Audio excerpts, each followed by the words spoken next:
Udah. Halo pemirsa, hari ini kita mau masak katsu kare sesuai request siapa ya? Aku lupa sih namanya siapa.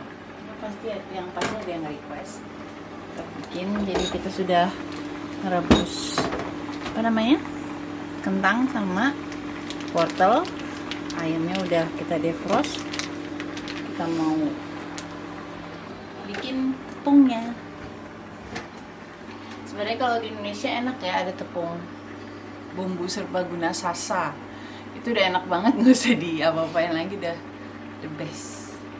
Karena di sini nggak ada tepung sasa, kita pakai tepung tempura aja. Mau buat apa? Lumuran katsunya. Oh, mau buat katsu. Tadi aku bilang chicken katsu kare. Soalnya biasanya kan karage ya. Nah, tapi kan requestnya katsu kare.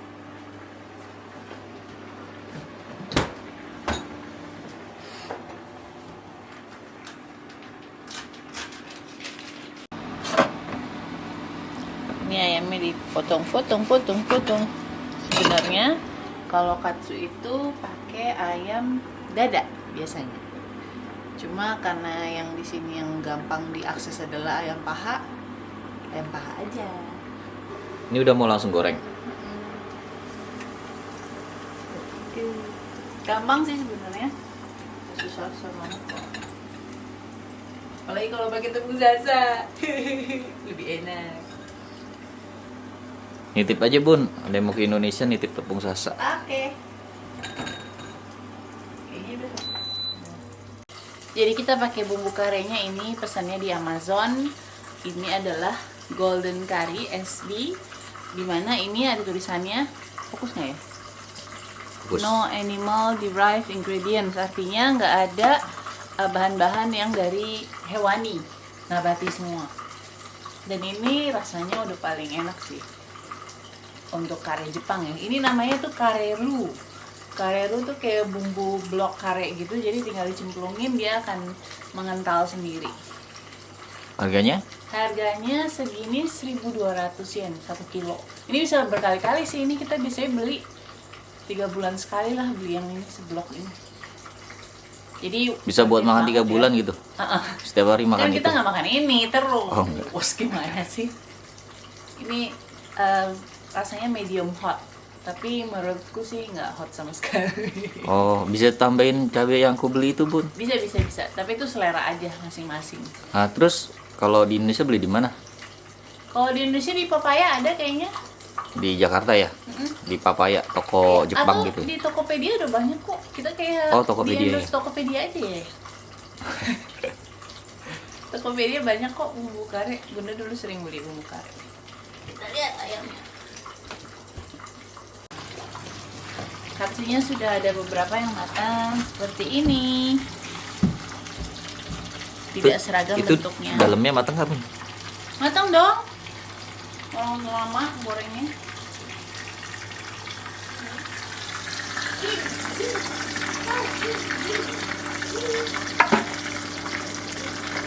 Oh, itu karenya udah.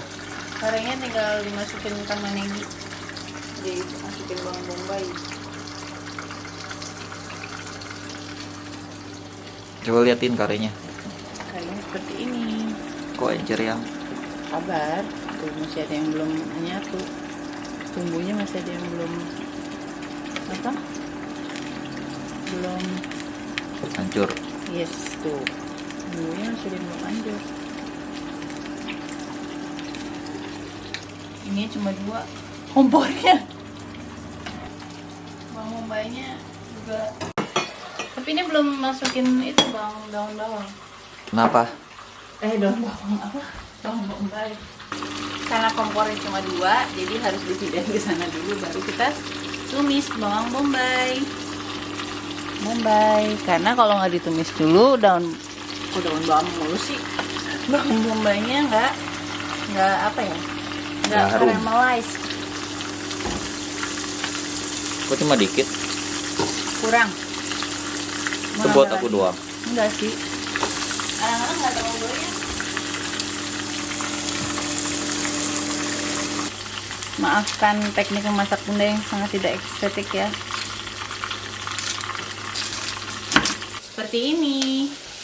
Sudah caramelize tuh, maksudnya udah coklat-coklat gitu, dan udah wangi dan lebih apa ya, lebih gurih gitu, baunya juga harumnya harum bombaynya ke rasa. Kita masukin ke sini.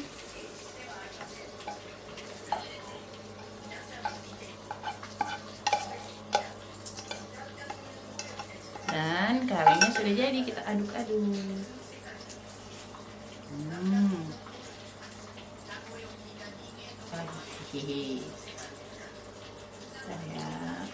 Jadi kita karena suka pedas, kita tambahin black pepper biar rasanya lebih nyegerak sih. Nggak ditambahin cabai yang? Itu selera pribadi ya, silahkan kalau mau ditambahin cabai. Enggak, pribadi kita sama atau enggak nih? Tidak, aku tidak suka cabai kalau di kare. Katanya selera pedas. Iya, cuma kan aku nggak, kalau kare mendingan nggak terlalu pedas yang. Kalau ini kan pedas lada enak ya, pemirsa ya, anget gitu. Kalau pedas cabai kan kadang-kadang suka rasa utamanya jadi nggak kelihatan, nggak ke.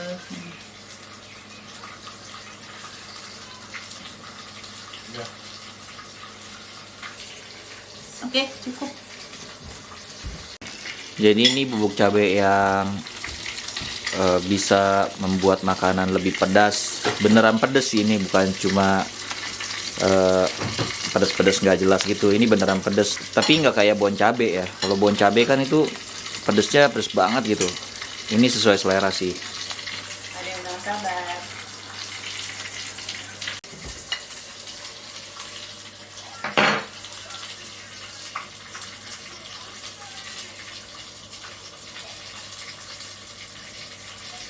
Ini kita mau menyajikan semirip restoran mungkin nih kayaknya nih. Tapi kayaknya agak-agak gimana ya? Agak-agak cemong ya. Seperti ini. Mestinya sih katsunya dipotong-potong ya. Tapi kayak kalau dipotong hancur, malah jadi nggak enak. Kalau mau nambah lagi silakan. Karena ini yang makan keluarga, sepuasnya. Sepuasnya. Udah nggak ya Bun? Kalau di piring atau mangkok. Oke, ini sambelnya, cabai bubuknya kita akan kasih seperti ini. Harusnya sih dicampur ya, cuma nggak mau bunda, ya udah.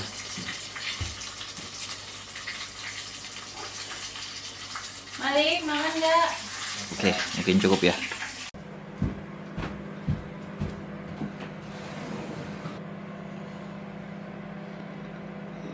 Mari, nggak makan? Hah?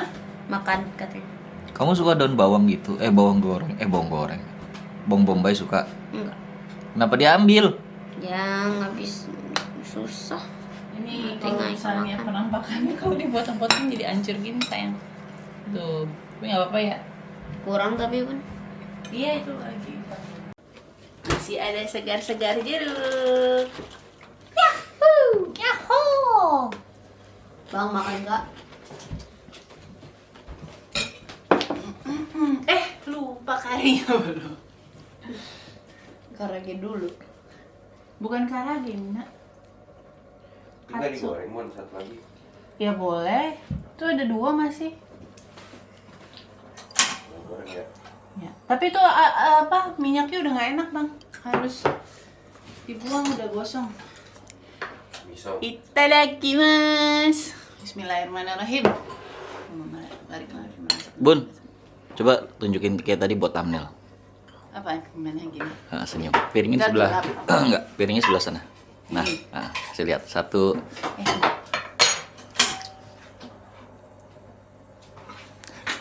Itu netes-netes, Bun. Mau di video enggak mau difotoin. Karena karenya nggak ngeracik sendiri, bikinan memang udah dari sananya, jadi udah pasti enak.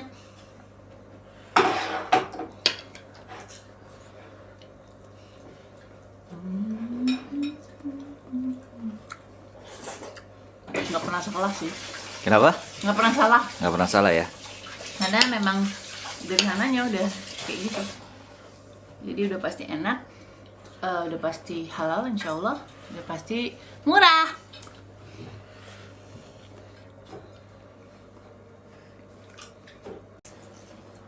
Kamu suka nggak? Nikah? Kayaknya enggak deh. Kayaknya enggak, parah. Canda, enak lah. Siapa yang mau kentang gorgor? Mika, Mika doang nih. Ayah mau. Bang, nggak mau. Mau? kentang gorgor. Kenapa itu namanya Kentang kentang gorgor Bun? Karena kentangnya digoreng. Oh gitu. French fries ini harganya lumayan murah sekantong ini, dan ini ada label halalnya. Oh ini halal juga. Tapi kentang yang haram gimana? Kentang haram? Siapa tahu dibumbuin konsome atau apa? Ya enggak, kalau yang enggak bumbu gitu. Jadi ini kentang belinya sih di Jepang, cuma ini produk impor dari Belanda. Oh ya ini Belanda nih. Sekarang lagi mengedit thumbnail buat vlog malam ini naik. Sementara itu Bunda masih masak kentang. Jadi biasanya prosesnya tuh setelah gue edit gue ngeditnya ini aja sih, apa namanya, simple aja, pakai Final Cut Pro. Sebenarnya nggak perlu juga Final Cut Pro, cuma ya udah terbiasa aja kan. Udah ngedit di sini. Hari ini kita mau ke Yoyogi Park, ada Indonesian Festival. Sebelumnya kita mau ke Pamiliman. Lalu setelah diekspor, gue ngambil thumbnailnya ini dari VLC. Jadi kalau di VLC itu kita bisa snapshot ya. Jadi ini hasil-hasil snapshotnya. Dari beberapa snapshot kita ambil mana yang mau dipakai. Biasanya kita ambil yang paling jelek mukanya. Saya seneng banget kalau udah lihat dia. Jadi setelah udah diambil dikasih teks, baru deh diupload nanti.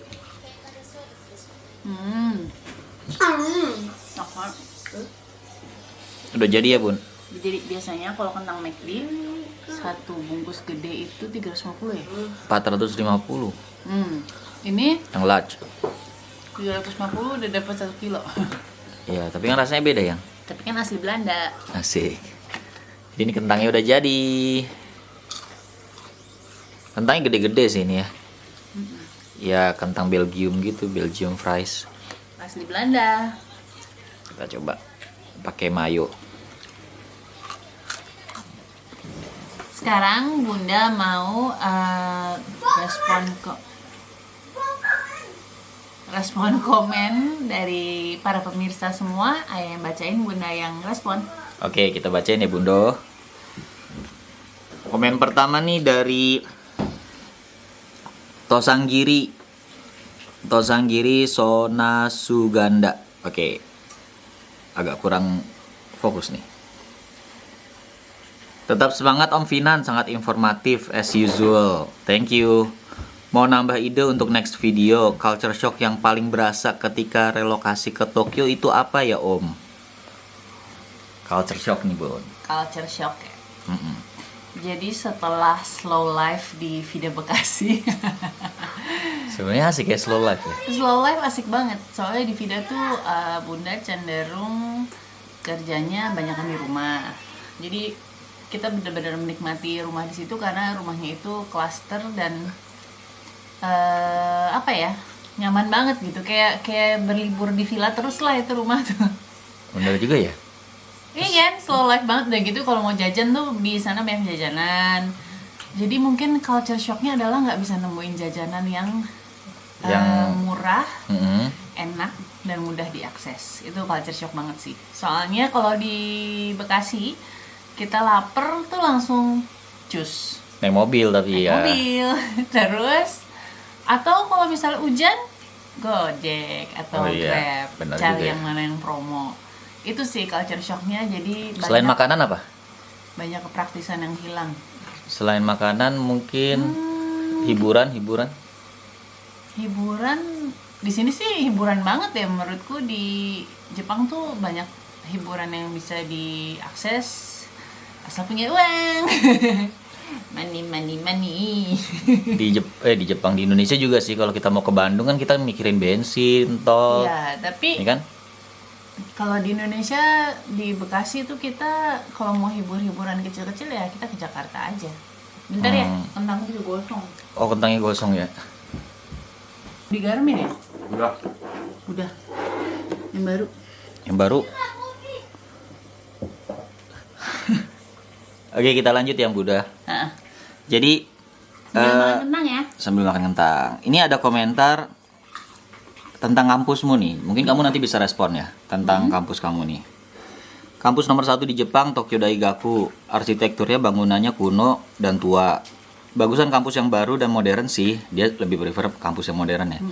Tapi bisa dilihat kalau bangunan yang tua dan kuno kampusnya udah lama. Ini komentar dari Kurama Permana, dan ada lagi di atasnya dari Susana Haris. Dia bilang keren banget kampusnya, kayak negeri dongeng.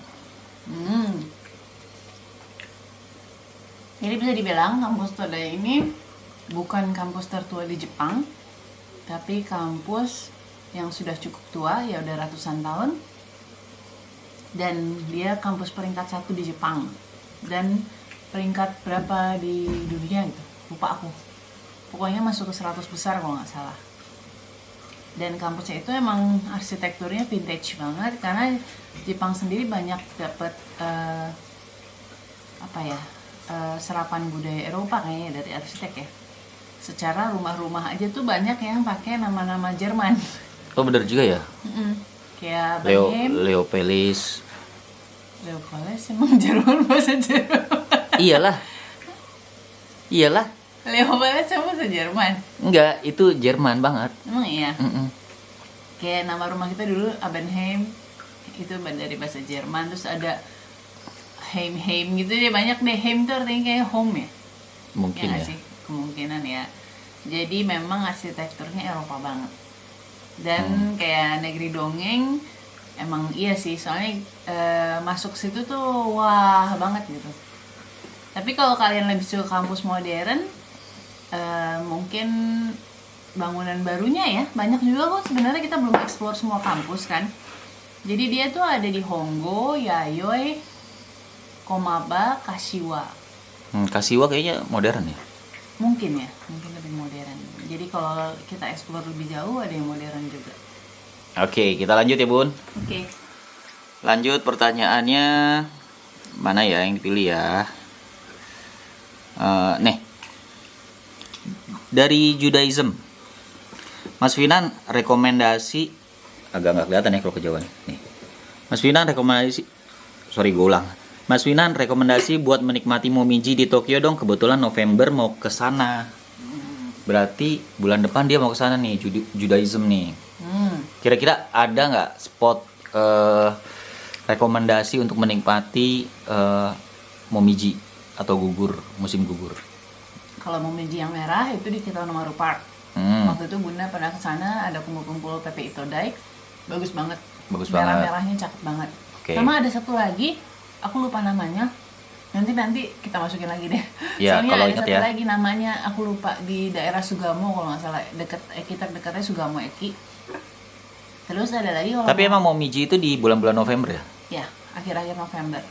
Oke. Terus kalau mau lihat yang kuning-kuning, daun yang kuning yang cakep gitu di Gaenmae, itu bagus banget. Sama di Todai juga bagus loh. Oh iya, Todai bagus banget ya. Bagus banget. Dan arsitekturnya Eropa-Eropa gitu, jadi berkesan romantis. Iya, benar-benar kamu mendingan ke Todai sih ya. Kampus Hongo ya. Tapi dia nyari momiji ya. Momiji itu yang merah. Ya itulah, ya aku juga bingung sih sama kuning. Oke, sekarang pertanyaan terakhir ya. Oke.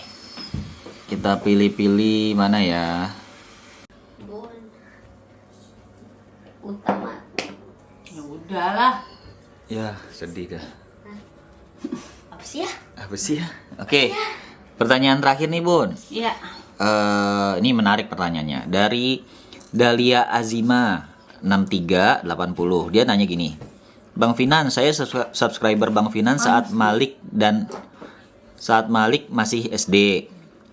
Mau nanya Bang, ada pengalaman horor gak di Jepang? Karena lihat film Jepang hantunya ekstrim banget. Gimana? Ada dong pengalaman horor. Tapi ini pengalaman yang cuma dialami Bunda kayaknya. Karena ayah pas datang sini udah nggak ngalamin apa-apa ya. Udah enggak, ini anak ribet amat sih. Woi, lagi syuting nih. Kabur pencuri kentang. Apa nih pengalaman horor yang kamu pernah rasakan di rumah ini? Di rumah ini dong? Di rumah ini. Di rumah ini, oke. Jadi rumah yang kita tempatin sekarang ini memang sudah listing lama ya, sudah di listing tuh, sudah diposting lama, diiklanin bahwa dia mencari penghuni baru. Berarti udah lama kosong dong. Udah lama kosong, dan Bunda baru nempatin tuh tanggal 25 September tahun lalu. Sendirian dong, karena ayah sama anak-anak belum ada. Oke. Bunda langsung pas awal-awal tidur tuh di sini, itu nggak pernah bisa nyenyak. Jadi kayak tidur, terus tiba-tiba bangun kayak gitu, kayak kaget gitu ya. Terus kirain Bunda karena kasurnya mungkin masih terlalu tipis. Waktu itu Bunda emang baru beli kasur tipis gitu deh, kasur lipat tipis. Belilah kasur dong lagi untuk didouble. Terus beli selimut biar lebih nyaman.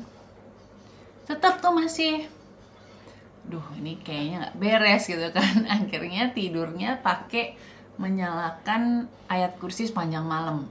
Terus sepanjang malam sampai pagi nyala terus, karena pernah nyoba ayat kursinya itu dimatiin di tengah-tengah gitu kan, bisa ya di timer ya. Itu tetap kebangun lagi entah kenapa gitu. Kaget, kebangunnya tuh kaget gitu, serem gitu.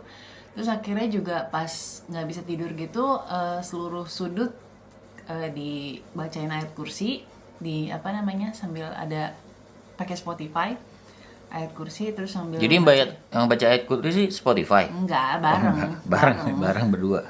Kan serem juga kalau sendirian ya. Terus setelah menyalakan ayat kursi, dari mau tidur sampai bangun pagi itu Bunda bisa tidur. Ya, tidur nyenyak, biarpun mimpinya masih suka aneh-aneh, tapi Mimpi anehnya tuh apa? kayak dikejar-kejar setan, terus kayak aneh-aneh deh pokoknya. Aneh-aneh yang bikin bangun kaget gitu loh. Mimpi yang bikin kita tersentak kaget bangun gitu. Tapi karena ada ayat kursi itu bisa membantu Bunda tidur selama seminggu, biarpun setelah itu nunggu 1,5 bulan baru ada ayah sama anak-anak ya. Itu pun pas ayah datang tuh kayak masih ada rasa was-was gitu. Jadi ayah tuh pas pertama kali tidur sama Bunda teriakin. Dikira orang lain ya, Bun? Dikira hantu, orang hitam gitu, bulut-bulut itu. Apa lagi? Kamu ngeliat apaan bulut-bulut hitam? Memang aku bulut-bulut hitam. Kepala kamu kan bulat.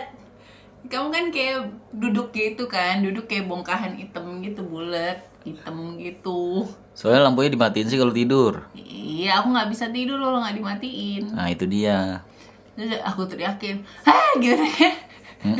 Sampai kaget. Dikira maling kali aku ya. Ya itulah pokoknya. Ya, itu itulah pengalaman ya. Sendiri ya yang benar-benar terjadi. Dan Tapi aku yang paling serem tau nggak apa?